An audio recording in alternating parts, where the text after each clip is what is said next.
Abigail Ellington's apple pie was halfway to the trash bin when the rancher's hand closed around the tin under the warm glow of the Christmas fair. Lanterns strung across Silver Brush Crossing danced in the winter wind, scattering gold light over wreaths of pine and tables crowded with holiday sweets. But at the dessert stall, where Abigail stood, the cheer soured into something colder than the snow outside. "Leave it," a woman snapped, her grip tightening on the pie dish. "No one wants that." Laughter rippled through the fair hall, brushing against Abigail like sleet cutting skin, her pie gold-crusted, brushed with sugar. Carrying the scent of baked apples and cinnamon sat untouched among towering cakes and sugared cookies. For a moment, she could almost hear her father saying, "A Christmas pie carried enough warmth to soften any heart." Tonight, nothing softened. I said, "No one wants it," the woman hissed, lifting the tin toward the bin. A man's voice broke through the noise, deep and steady. "I do," he said. "It tastes like home." Winter in Silver Brush Crossing carried a voice of its own, a low, restless hum rolling down from the Wyoming mountains and slipping through every crack in the wooden town. It rattled the pine wreaths tacked above the storefronts, shivered against window glass, and swept long trails of snow across the dirt road like white ribbons curling at the mercy of the wind. Outside, the world smelled of cold bark, smoke, and distant cattle. Inside the Christmas fair hall, warmth pressed against the chill lantern glow, cinnamon, and the soft murmur of neighbors exchanging the same stories they told every winter. Abigail Ellington stood near the dessert tables, positioned as though she hoped the juniper garlands behind her might let her disappear into the wall. Her shawl hung heavy across her shoulders, its wool scratching her neck each time she shifted. Lantern light washed over her, softening the deep brown of her hair and catching the faint flush on her cheeks, a color caused as much by nerves as by the frigid walk from home. She carried a soft, full figure shaped not by idleness, but by a life spent in warm kitchens. Abigail had the rounded curves of someone who'd been raised over stoves and mixing bowls, arms gently pillowed from kneading dough, hips that filled out her simple winter dress, shoulders that sloped under the weight of years trying to be smaller than she was. Her face, sweetly round as a rising loaf, held cheeks that flushed a tender rose when she was embarrassed. Strands of chestnut hair slipped loose from the pins securing her bun, falling around her temples in warm strokes against the cold air of the hall. But it was her eyes large, soft, brown that gave her away. They held the gentleness of someone who had survived far more cruelty than she'd ever spoken aloud. Some evenings they dimmed, retreating behind lowered lashes as if she could fold herself inward. Other times, when she allowed herself the smallest smile, they glowed with a warmth no hearth could imitate. Her father had once told her she was steady as sourdough, a phrase only bakers used, and one that lingered in her memory like the scent of apples and flour. She tightened her fingers around the edge of her shawl, listening to the fair's sounds swell around her. Children darted between tables, chasing one another through strands of pine garland. Merchants barked out last-minute offers for candied nuts and winter spices.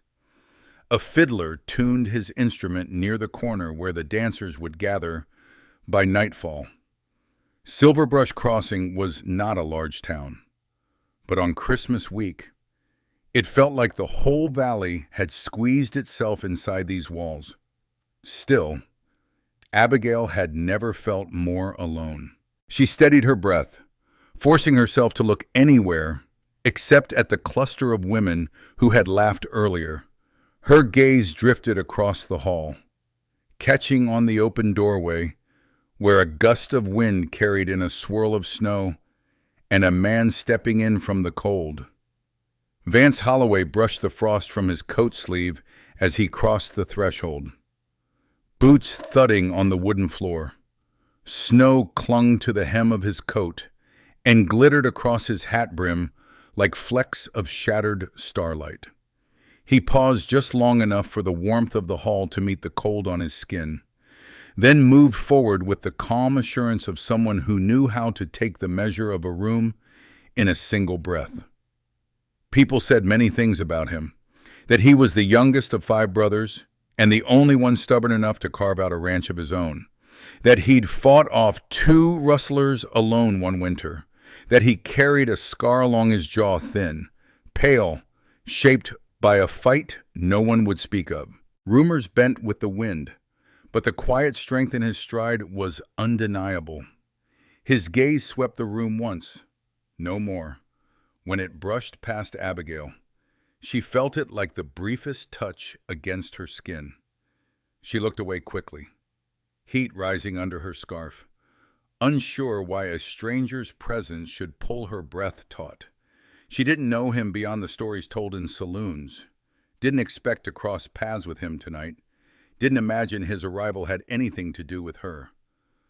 But something in Silverbrush Crossing shifted, then subtle as the settling of snow on a rooftop. Easy to miss unless you happen to be standing still.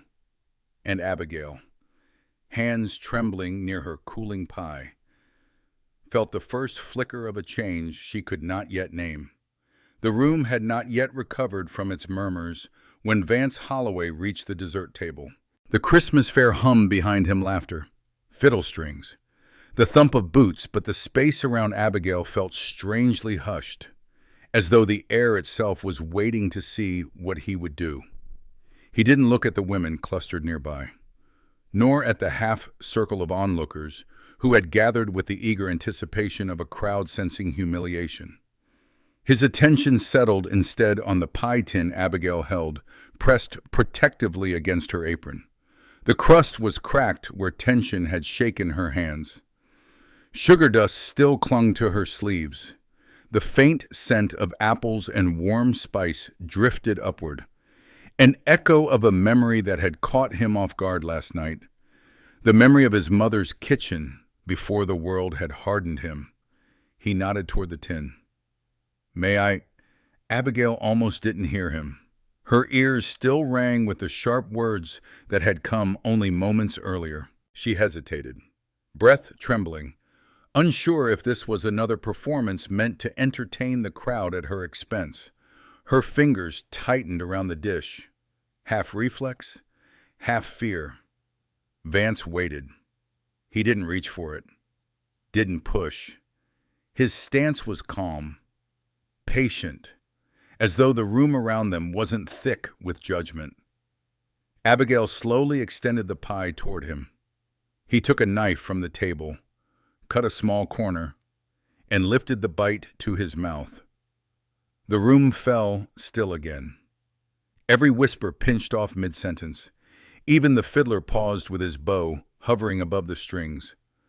Vance tasted the pie the way someone tastes something important, not quickly, not with the polite smile of a man pretending to appreciate a stranger's dish, but with stillness, with recognition. He closed his eyes. The crowd shifted, confused. Abigail held her breath. When he finally spoke, his voice carried the clarity of truth rather than performance. "You made this," Abigail swallowed. "Yes." His eyes opened, steady and dark. "It tastes like home." A few women scoffed. Someone muttered that he was being kind. Another suggested he had no palate at all. But Vance didn't look away from Abigail. "Who taught you?" he asked quietly, as though the answer mattered to him and him alone. She wet her lips.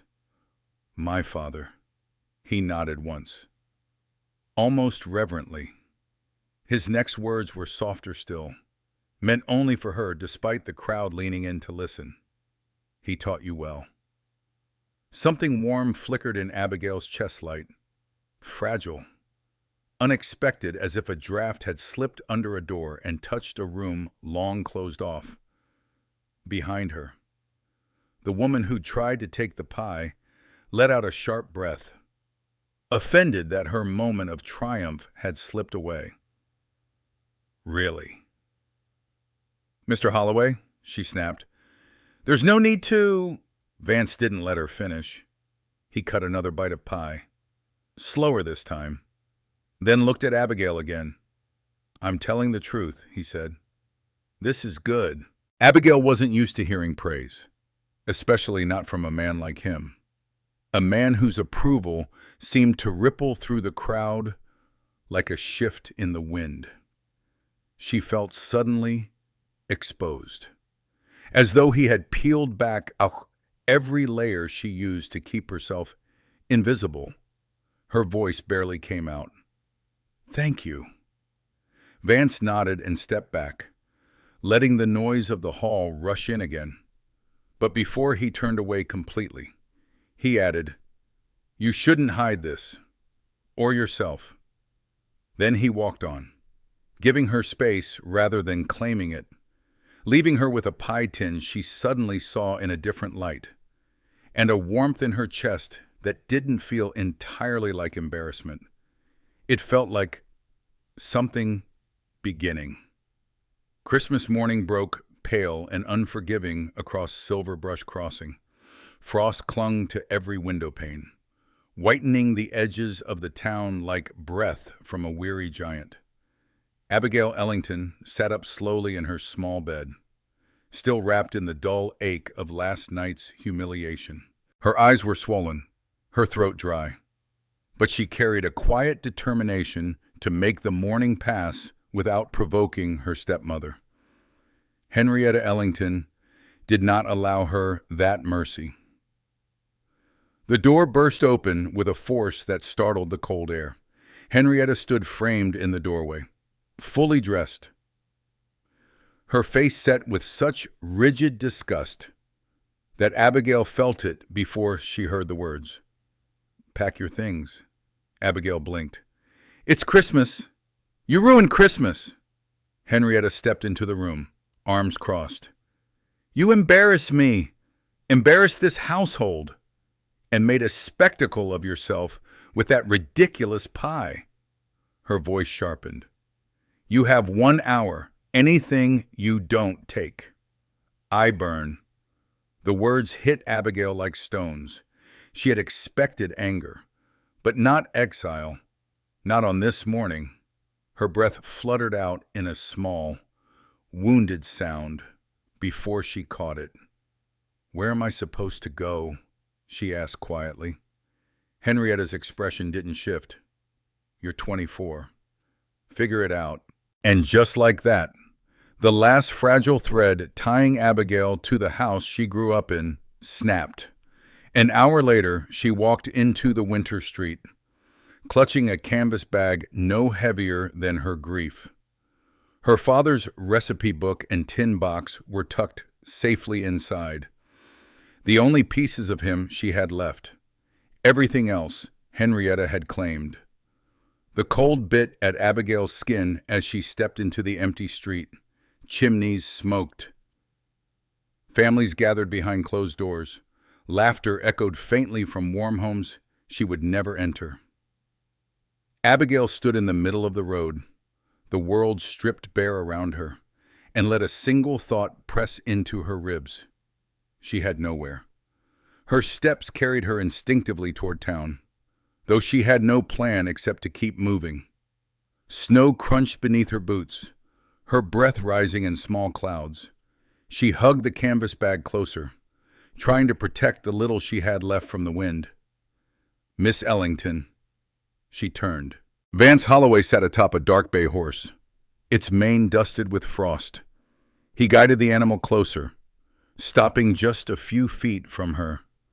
His brows drew together as he took in the bag. The thinness of her shawl, the red rims around her eyes. "What happened?" he asked, his voice low. Abigail swallowed, embarrassed to be seen like this. "My stepmother asked me to leave. On Christmas." His jaw tightened. "She threw you out." Abigail nodded. Words tangled in her throat. She hated that he saw her this way, small, shaken, carrying everything she owned in a bag. But Vance didn't look at her with pity. He looked at her the way he'd looked at her pie, as something worth understanding. He took a slow breath, as though weighing a decision only he could make. "My ranch is 3 miles west," he said finally. "There's a guest cabin, small but warm, and empty." Abigail blinked. "I can't impose." "You wouldn't be," he said gently. "I have 6 ranch hands who burn every meal they touch. You could cook, room and board in exchange for feeding us." He held her gaze. "Fair work, fair pay, nothing improper."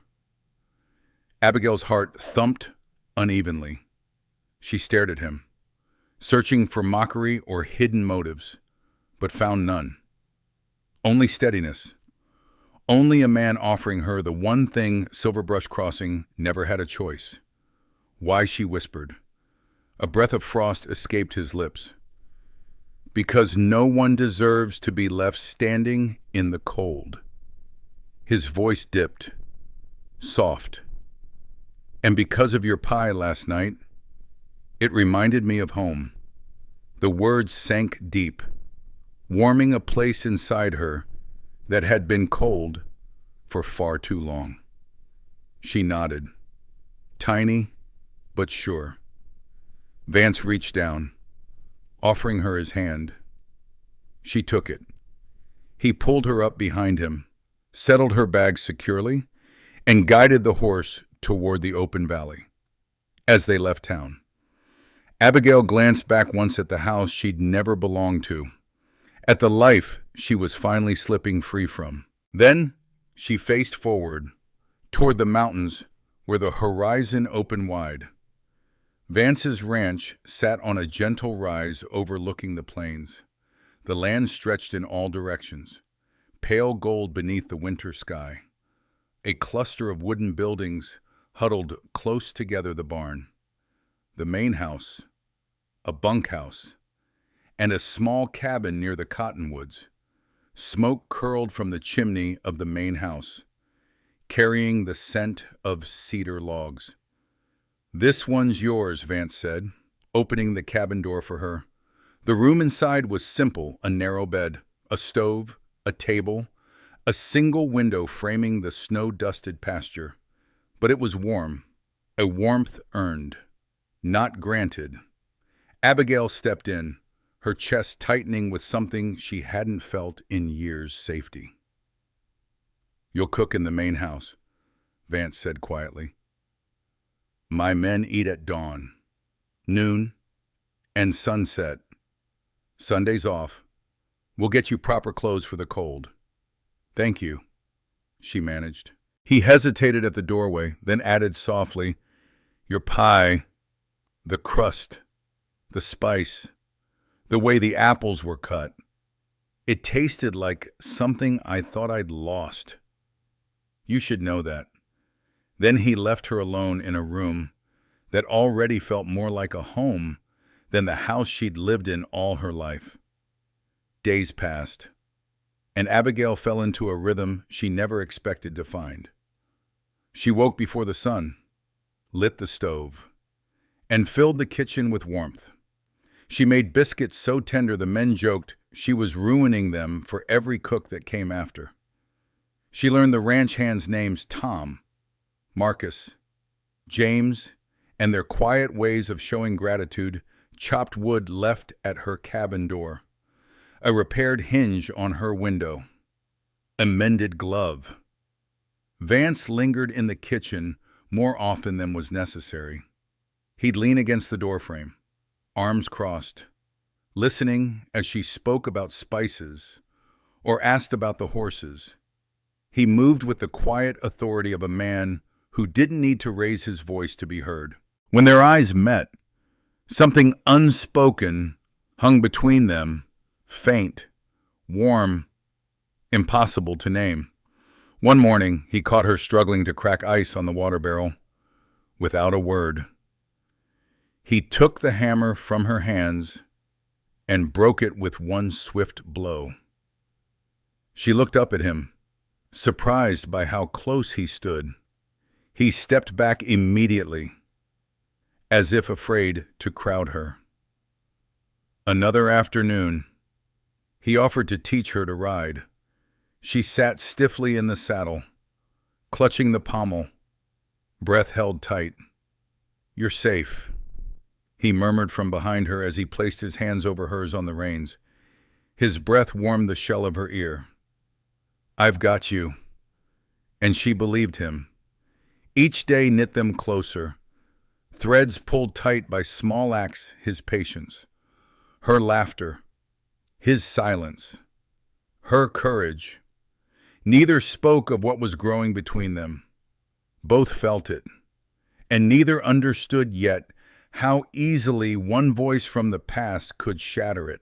Winter settled deeper over the valley, pressing a pale silence across Vance Holloway's ranch. Abigail had begun to recognize its rhythms, the crunch of hooves in snow at dawn, the thump of logs being split near the barn, the quiet comfort of the stove glowing in the main house. She didn't belong here, not truly. Yet each day she felt herself slipping quietly, gratefully, into the life that opened around her like a warm quilt. On the 5th morning since she arrived, Abigail carried a basket of peeled apples toward the cottonwoods behind the bunkhouse. She liked working there, where the sunlight fell soft through the branches and the wind smelled of cold sap. She was slicing the apples into thin, practiced crescents when the sound of wagon wheels broke the stillness, the churn of snow beneath iron rims, the stiff clatter of a harness, the unmistakable rhythm of a woman who believed the world opened before her simply because she demanded it. Henrietta Ellington. Abigail froze. Her knife trembled in midair. The wagon rolled into the yard, its red wheels cutting harsh lines into the snow. Henrietta climbed down, wrapped in velvet, darker than the winter sky. Her chin lifted as if the air offended her. The ranch hands paused their work. Marcus straightened from hauling hay. James stepped off the porch, uncertain whether to greet her or to flee. Vance emerged from the barn, wiping his hands on a cloth. His eyes narrowed almost imperceptibly when he saw the visitor. "Mrs. Ellington," he said, voice polite but cool. Henrietta ignored the greeting, her eyes locked onto Abigail like a hawk sighting weak prey. "So here you are," Henrietta said, her voice carrying clear and sharp across the open yard. "I wondered how long it would take you to attach yourself to someone else." Abigail's breath hitched. She set the apple knife down, fingers shaking, and stepped back as though the snow under her boots had turned to ice. Vance walked closer. "If you're here to cause trouble—" Henrietta cut him off with a cold smile.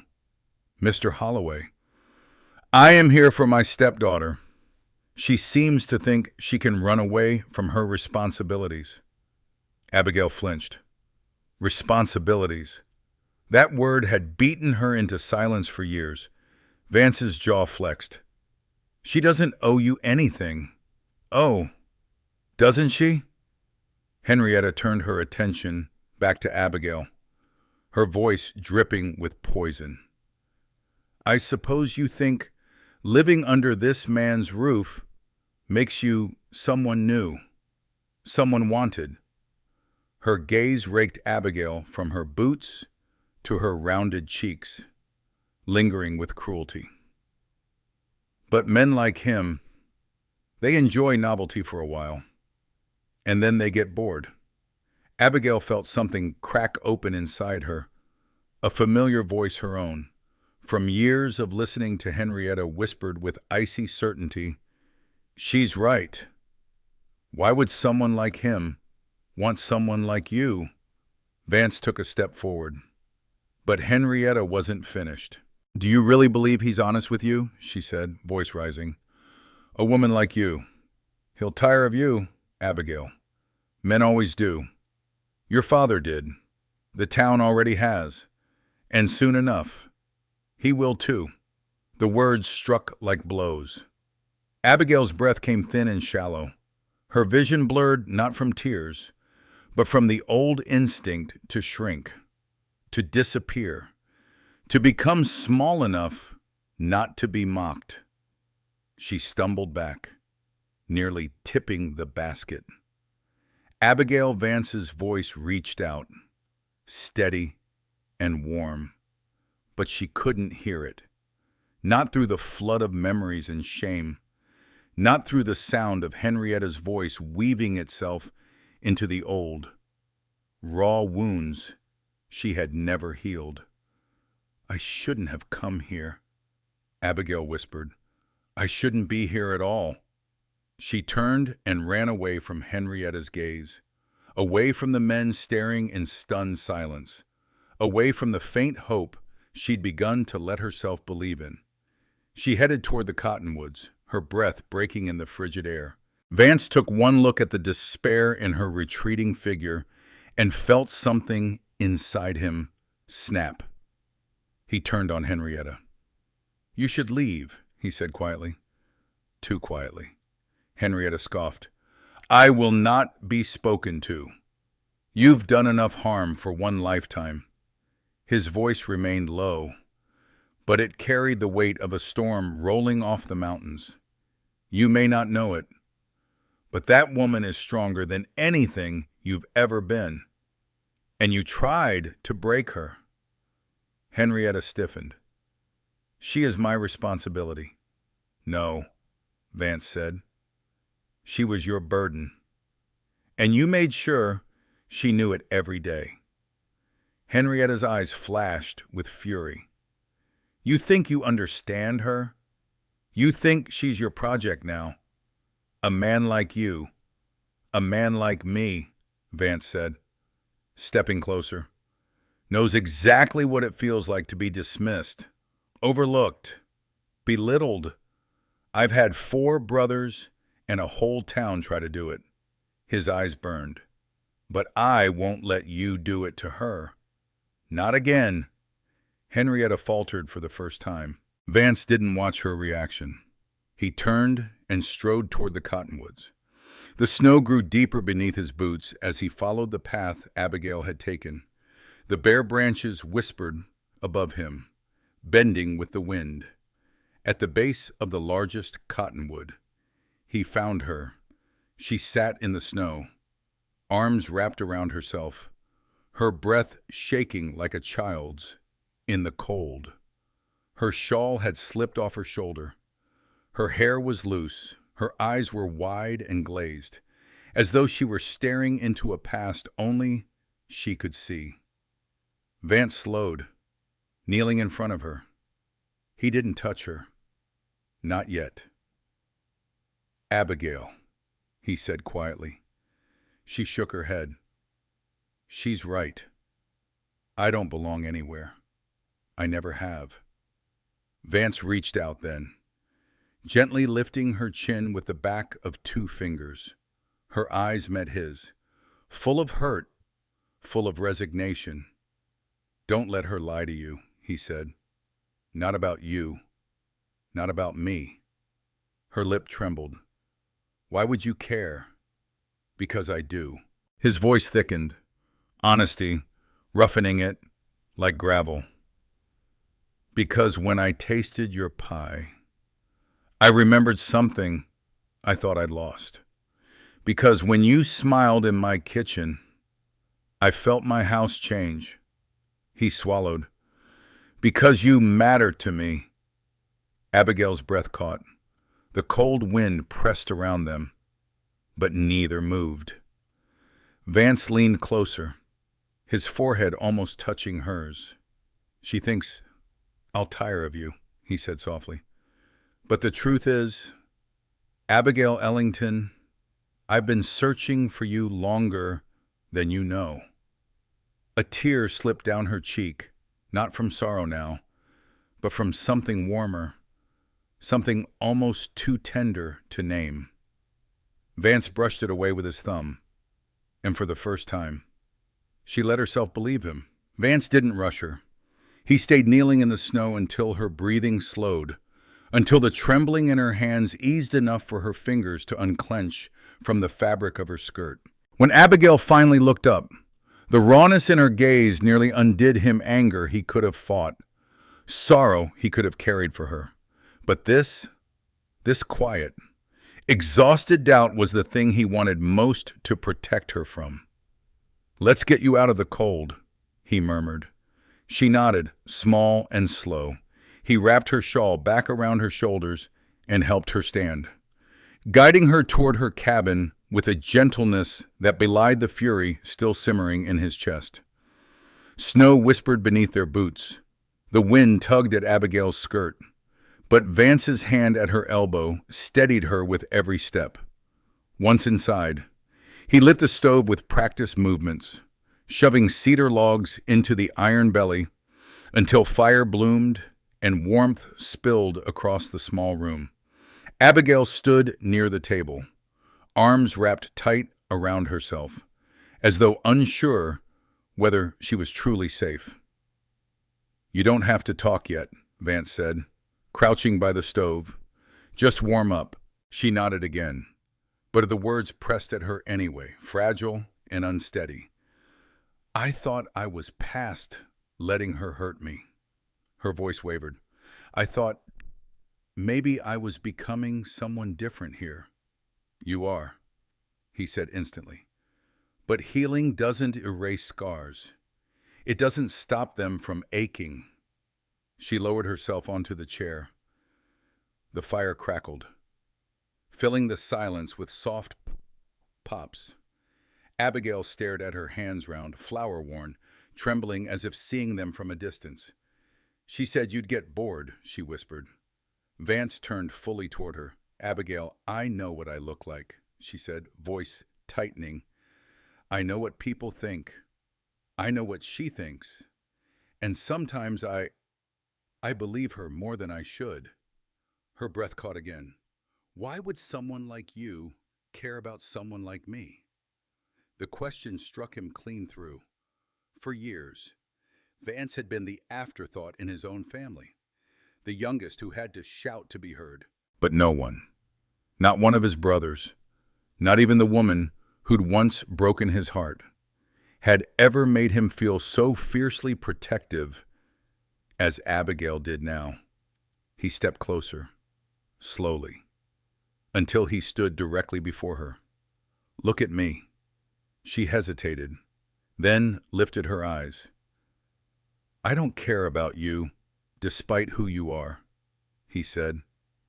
"I care about you because of who you are, because you're kind in a world that doesn't deserve you, because you bake the way some people pray like it's the only thing keeping them alive, because you laugh softly, but it changes a whole room."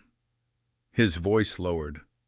"And because I see you trying every day to make yourself small when you have every right to take up space." Abigail didn't speak. Her breath trembled in her chest. He crouched in front of her, placing his hands gently over hers. "I've lived alone on this ranch for years, Abby, and I've never once walked into my house and felt home. Not until you stood in my kitchen. Not until you smiled at me over a bowl of batter and said it needed more spice."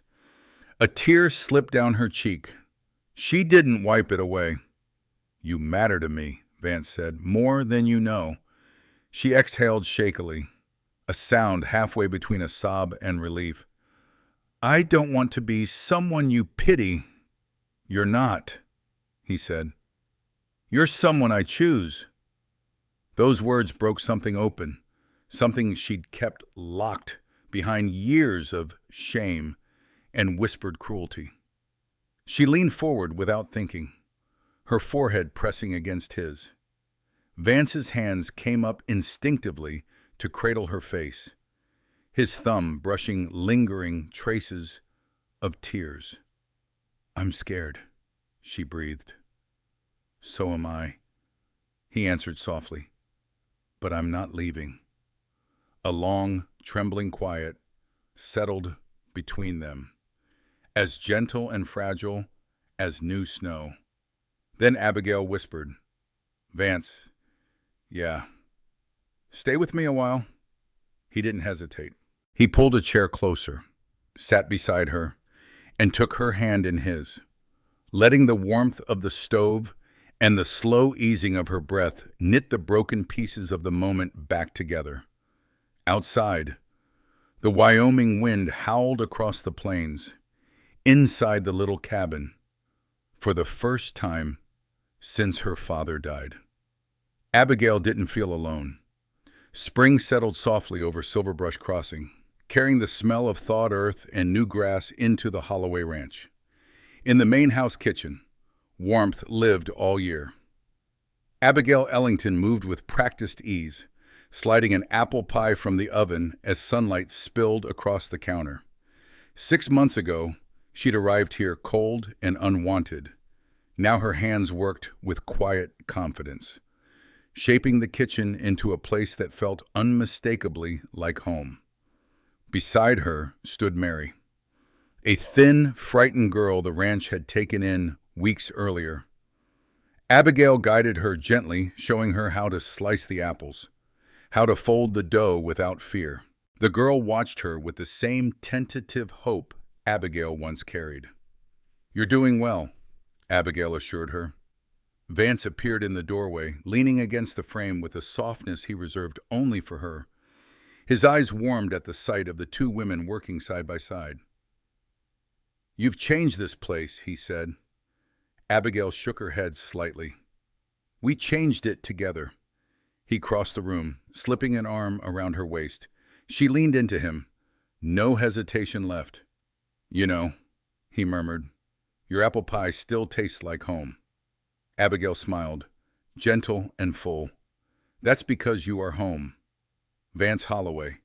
And with that, the kitchen, once cold and unused, became a place where new beginnings rose as surely as any pie in her oven.